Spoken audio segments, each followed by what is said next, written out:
as you just said that maybe Shiva controls time, there is another reference, a similar reference somewhere, as I read, that in one of the stories it is said that Shiva and Markandeshwara was hugging the linga when Yama came, and he wanted to take him away, so he threw the noose, but it fell around him and also eventually around the linga because he was hugging it, and Shiva appeared in a rage and he killed Yama. He killed the god of death. How do you see this? Is it some sort of great imagination, or does it speak something symbolically? Actually, interestingly, Shiva is the one defined form who killed very many. He killed Yama, god of death, Kamadeva. Even at one point, there is a story where Indra was completely being taken over by him. I think Shiva is one of those rare personalities in the tradition of Sanatana Dharma, who has appeared in very many stories or the heritage of this country, where there was a deep philosophy in it. When Shiva destroys Kamadeva, and Shiva is the one who's Ardhanarishwara. Yeah. Shiva is the one who destroys the Kamadeva, but Shiva is the one who's marvelous dancer. Shiva is the one who destroys Kamadeva, but Shiva is the one who has the great shining moon, the beauty. Someshwara. Shiva is the one who destroys Kamadeva, and there is Shiva who speaks with his newly wedded wife on this very Maha Shivaratri night and talking about philosophy and the meditation. Just see, Shiva is the one who lives in crematorium.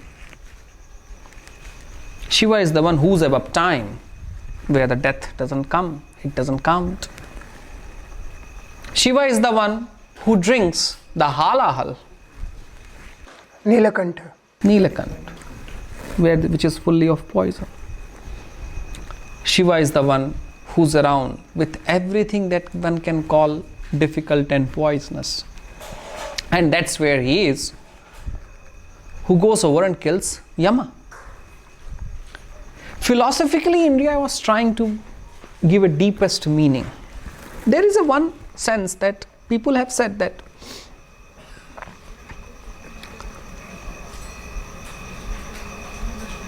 not the death, the fear of death kills more and more people.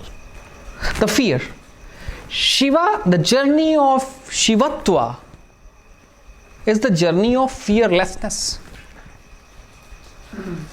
Unless for you the fear of death is not gone, you cannot go beyond with Shiva to any path. So Shiva killing the Yama was a great darshanik sense of giving to this nation, that if you worship Linga, if you worship Shiva Linga, if you have a devotion to Lord Shiva, there is a one thing that will happen, that you will overcome your fear. You will overcome the fear of death. Even Lingashtakam, that I generally do my rituals with Lingashtakam, because Lingashtakam is something who speaks about every single qualities that Shiva has. And in Lingashtakam it says that if you worship Shiva like so and so, you will have no fear of death. The Yama would not exist for you. India wanted to give, because journey of Shiva is what? Journey of Shiva is about seeking the self, the meditative journey, the journey where we are trying to understand our inner being. Once we have realized that inner being, I don't think so the one who has realized it has any fear of death. And Shiva's journey cannot happen unless you have realized your true self. I have always said that there are two kinds of death that happens. One death is where we are not conscious and we die. Maybe we are conscious before our sickness, maybe we are conscious when the attack is happening, but we are not conscious while we are dying. Because if we can be conscious while we are dying, we are over death. That happens through meditation. Meditation is something, sadhana, dhyan is something where you die very consciously. And that conscious death takes you over the fear of death.